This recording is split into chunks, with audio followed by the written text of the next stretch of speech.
in Laconia, New Hampshire. It's Father's Day and it's also Bike Week, and we have here Speedy's Portable Performance Tuning Center, and this is the owner. What's your name, sir? Jason Hansen. So Jason, you basically tune bikes and you're portable. You take this place to wherever there's a bike event? Yes, we do. We just came from Myrtle Beach. We do 16 motorcycle events a year. And our next stop is next weekend in Johnstown, Pennsylvania. We do this from March to November every single year.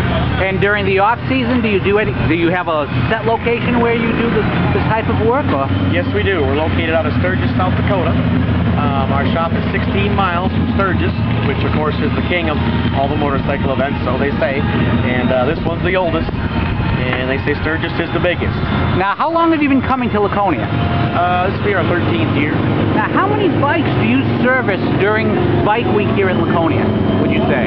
Oh, Lord, well, we do a little bit of everything. I mean, about the only thing we don't do is do tires, but we change oil. Actually, today we're putting a set of heads on this customer's bike. All right. We do camshafts. We dyno tune the motorcycles in the back there. We have a full-blown dyno. So you have the whole 10 yards. And yes, and Harley Davidsons and the whole works. And pretty much what we do here is we bolt on performance products, upgraded products for the customer. I mean, we also fix bikes, but we also bolt on performance products. And we're represented by a lot of fine sponsors that have stuck behind us over 13 years we've been in business. Dyno Jet, Power Commander, Royal Purple Oil, the finest oil in the world. NGK Spark Plug, Dennis Kirk, one of the finest shipping companies for motorcycle products. Kinetic Gas. A lot of people backing you. Now, oh yeah, Carrie Hawkin, S&S Cycle, Hot Bike Week, we have a lot of them. And I should mention we also write monthly tech articles in Hot Bike magazine. Now, if I'm a person who doesn't ride, but my brother used to ride. If you were to give a newbie a piece of advice on how to care for a bike to make sure it runs good, what's the mistake you see the most? Since you see so many bikes, you know, you tune a lot of bikes, you repair a lot of bikes, what's the mistake that you see most common that people should avoid?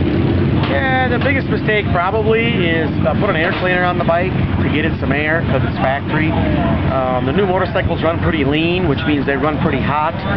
Generally, the first three things a customer does to the motorcycle is put an air cleaner on it, you know, like a set of slip-ons or something, and to get the air in and the exhaust out, and then we tune it. Them are the first three things usually that you spend your money on wisely and economically in that order. And when you do that, you make the motorcycle run cooler, run better, run a whole lot longer, and it gets fuel mileage and better power, and it breathes better. You get everything, really. Now, how long does it take to tune a bike like this?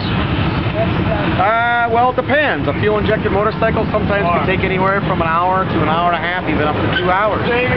Sometimes carbureted bikes, the older bikes, which we love those too, they could also take up to, you know, an hour, hour and a half. But the bottom line is the motorcycle doesn't leave until it's on the money. So that's why I got a sign at my till that says there's no such thing as a time schedule here, because the job gets done right. And if people want to find out more about what you do, obviously you mentioned that you write for the magazine as well. Where can they find you online to find out where they can go to get their bike tuned right across the country? They can find us on our website at Speeds with an S, like speeding, that's speedsperformanceplus.com. Or they can call me or my brother at 605-695-2272. Or they can call 605-695-1401. Or like I mentioned, you can go to your local grocery store and pick up a Hot Bike magazine. We have monthly tech articles in there where we speak to the consumer, we speak to the motorcycle enthusiast, the motorcycle rider, and we talk about generic terms where people can understand about where to spend your money, what should you do for your bike, and what to watch out for. Well, thank you very much for your time. I'll let you get back to this vehicle. Fantastic. Thank you.